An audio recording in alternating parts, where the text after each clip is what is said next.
Hi everyone, in this tutorial I'll show you how to pump gas at Sam's Club step by step. Whether you're new to Sam's Club fuel stations or just need a quick refresher, this guide will make the process simple and stress-free.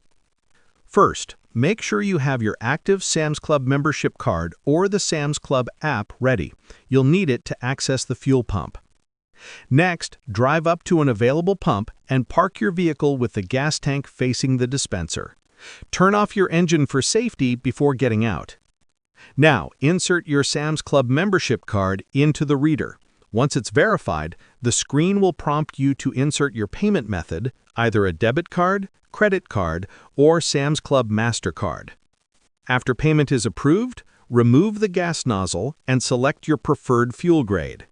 Insert the nozzle into your vehicle's gas tank and squeeze the handle to begin fueling. When the tank is full, the pump will automatically stop.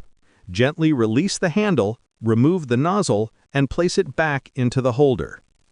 Finally, close your gas cap securely and grab your receipt if you'd like a copy.